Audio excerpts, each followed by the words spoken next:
Hi guys, welcome to my YouTube channel. मेरा नाम है अंकुर और आज के वीडियो में बात करने वाले हैं महात्मा गांधी काशी विद्यापीठ या उससे रिलेटेड किसी भी कॉलेज के अगर आप स्टूडेंट हैं तो यूपी स्कॉलरशिप संबंधित महात्मा गांधी काशी विद्यापीठ ने एक नोटिस जो है रिलीज़ किया है। तो क्या है नोटिस, चलिए जान लेते हैं। तो जैसा कि आप देख सकते हैं, विषय यहाँ पे लिखा हुआ है छात्रवृत्ति एवं शुल्क प्रतिपूर्ति सत्र 2024-25 की समय सारणी के संबंध में। तो इसमें पूरा उन्होंने एक डेटा दे दिया कि कब फॉर्म अप्लाई होगा, कब लास्ट डेट है, कब इसे सबमिट करना है और इसके साथ क्या क्या डॉक्यूमेंट लगेंगे और जो भी इंपॉर्टेंट पॉइंट है यहाँ पे मेंशन है। ठीक है, तो आज की वीडियो में पूरा जान लेंगे कि जिससे फॉर्म भरते वक्त कोई गलती ना हो हमसे। शासन दिशानुसार शैक्षणिक सत्र 2024-25 में दशमोत्तर छात्रवृत्ति एवं शुल्क प्रतिपूर्ति योजना अंतर्गत विश्वविद्यालय में अध्ययन छात्र छात्राओं द्वारा ऑनलाइन आवेदन तथा संस्था द्वारा ऑनलाइन अग्रसरण करने हेतु संशोधित समय सारणी निर्गत की गई है, जो निम्न इस प्रकार है। ठीक है, सबसे पहले ये जो आपको जो नोटिस है ये महात्मा गांधी काशी विद्यापीठ के ऑफिशियल वेबसाइट पर अवेलेबल है, वहाँ से आप डाउनलोड कर सकते हैं। ठीक है, ये हमारे टेलीग्राम चैनल पर भी है, वहाँ से भी आप डाउनलोड कर सकते हैं। तो छात्र छात्राओं द्वारा रजिस्ट्रेशन किया जाना 20 दिसंबर तक। ठीक है, अगर आप यूपी स्कॉलरशिप फॉर्म अप्लाई कर रहे हैं तो आप 20 दिसंबर तक अपना रजिस्ट्रेशन कर सकते हैं यूपी स्कॉलरशिप फॉर्म के लिए। ठीक है, छात्र द्वारा ऑनलाइन आवेदन किया जाना, तो स्कॉलरशिप फॉर्म का जो लास्ट डेट है वो आपका 31 दिसंबर है। ठीक है, छात्र द्वारा फाइनल प्रिंट आउट निकालना, आपने जैसे स्कॉलरशिप फॉर्म अप्लाई कर दिया, ठीक है, सब कुछ करेक्ट कर दिया, सबमिट कर दिया, उसका जो फाइनल प्रिंट आउट है वो आप 5 जनवरी तक निकाल सकते हो। ठीक है, चलिए नेक्स्ट है छात्र द्वारा फाइनल प्रिंट आउट वांछित संलग्नों सहित शिक्षण संस्थान में जमा किया जाना 7 जनवरी। जैसे आपने फाइनल प्रिंट आउट निकाल लिया, उसके बाद जो डॉक्यूमेंट लगते हैं उसको अटैच कर 7 जनवरी तक आप अपने इंस्टीट्यूशन में जमा करने का जो है लास्ट डेट है 7 जनवरी। ठीक है, यहाँ तक हमारा काम है, वो जो कंप्लीट होगा बाकी वो कॉलेज के ऊपर है। ठीक है, तो ये था मेन पॉइंट। ये पूरा वीडियो आप मतलब नोटिस है, आप महात्मा गांधी काशी विद्या की ऑफिशियल वेबसाइट पर जब आएंगे वहाँ पर आपको मिल जाएगा। चलिए आगे देखते हैं। उक्त समय सारणी के समयावधि के अंतर्गत वार्षिक अथवा सेमेस्टर एनईपी होने की दशा में दोनों सेमेस्टर की परीक्षा होने पर साथ ही अगले सत्र में प्रवेश के पश्चात ही छात्र आवेदन पत्र का नवीनीकरण करेंगे। मान लीजिए जैसे आप फर्स्ट सेम का एग्जाम देती है, सेकंड सेम का एग्जाम देती है, तभी आप अपना रिन्यूअल करेंगे। ठीक है, ये नहीं कि आपने फर्स्ट सेम में दिया और सेकंड सेम में आपने रिन्यूअल कर दिया, ऐसा नहीं करना है। ठीक है, फिर है आपका नवीनीकरण यानी रिन्यूअल। छात्र अगली कक्षा में प्रवेश की तिथि, ठीक है, शुल्क रसीद की छायाप्रति तथा गत परीक्षा का परीक्षाफल, दोनों सेमेस्टरों के अंकपत्र की छायाप्रति, अधोलिखित विवरण के अनुसार छात्रवृत्ति एवं शुल्क प्रतिपूर्ति आवेदन पत्र के साथ आवश्यक रूप से संलग्न करेंगे। ध्यान से सुन लीजिएगा।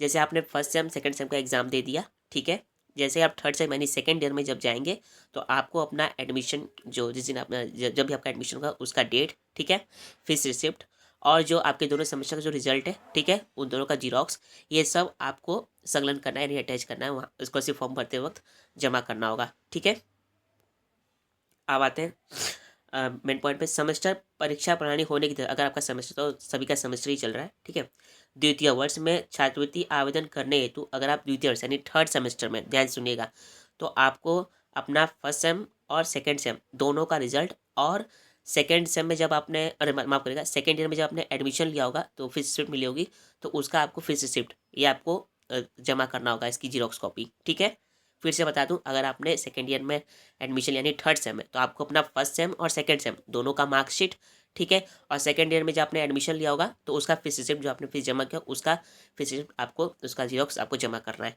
इसी थर्ड ईयर में तो आपको अपना सेकेंड सेम और थर्ड सेम दोनों का मार्कशीट और फीस रिसिप्ट। ठीक है, तो ये था।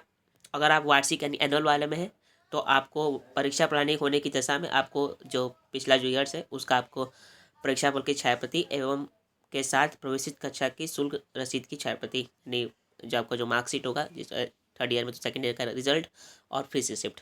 ठीक है, अब आते हैं मेन पॉइंट पे। प्रथम वर्ष में प्रवेशित छात्रों को छोड़कर, ठीक है, से सभी अध्ययनरत छात्रों को पंजीयन क्रमांक यानी एनरोलमेंट नंबर अवश्य अंकित करना है। यदि छात्र ऐसा नहीं करते तो उनका फॉर्म विभाग द्वारा सत्यापित नहीं किया जाए और न किया जाए और ऑनलाइन अग्रसर हेतु विशेष प्रकोष्ठ में ना भेजा जाए।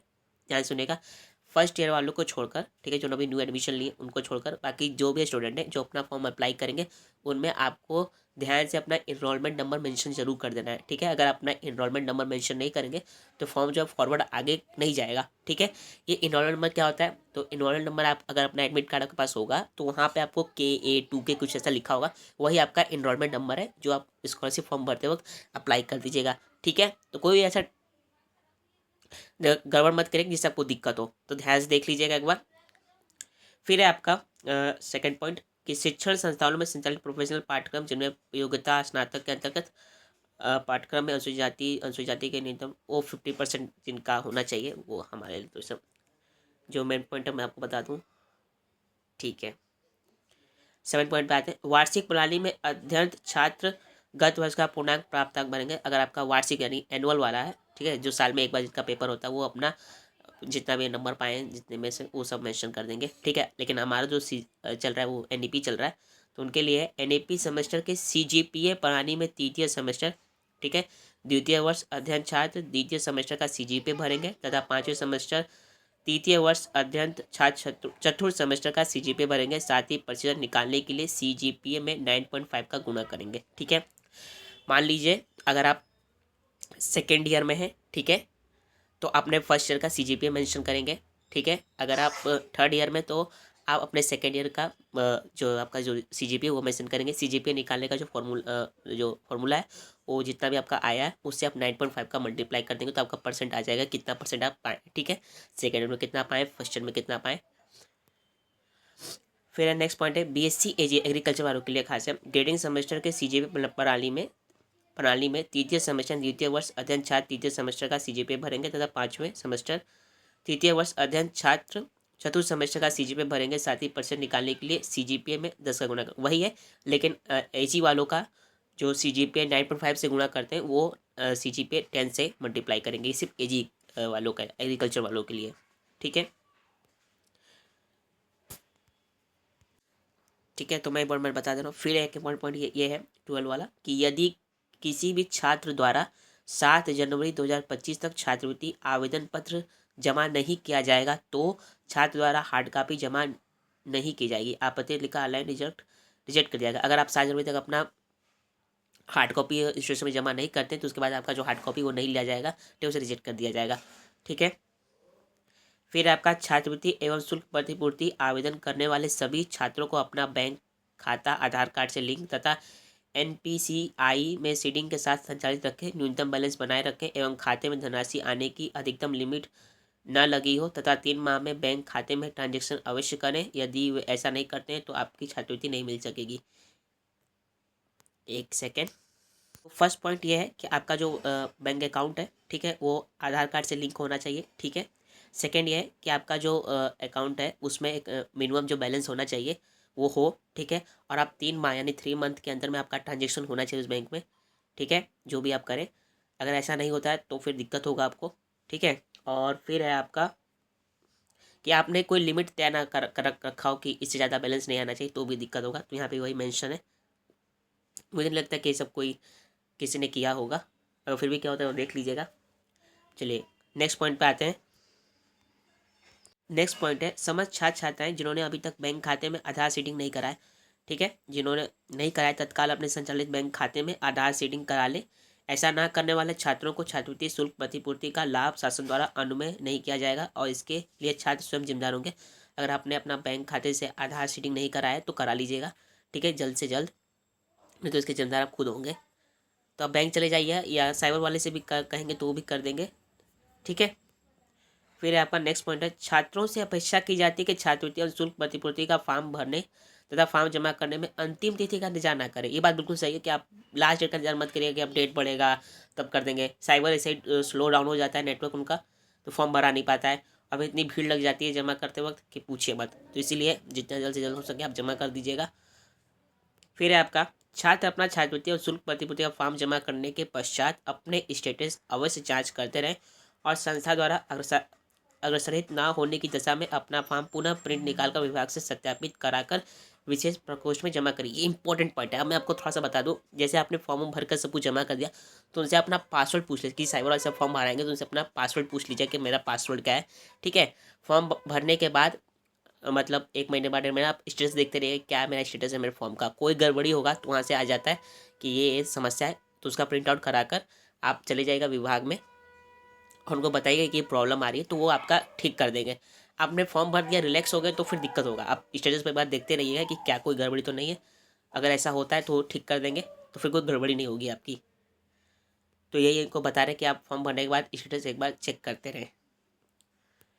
ये भी आप पढ़ लीजिएगा, जो मैं इंपॉर्टेंट आपको बता दे रहा हूँ। अब आते हैं इम्पोर्टेंट थर्ड पॉइंट पर, अपना 32 पॉइंट पर, माता पिता अभिभावकों की आय इनकम सर्टिफिकेट के संबंध में।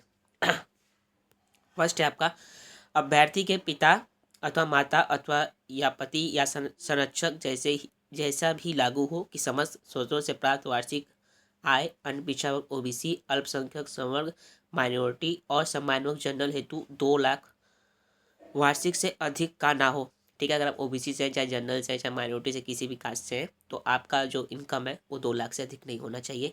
ठीक है, इसी क्रम में अगर आप SC ST हैं तो आपका 2.5 लाख, ठीक है, वार्षिक आय से अधिक ना हो। ये आय प्रमाण पत्र बनाते वक्त ध्यान दे दीजिएगा। ठीक है, अब आते हैं सेकंड पॉइंट पर।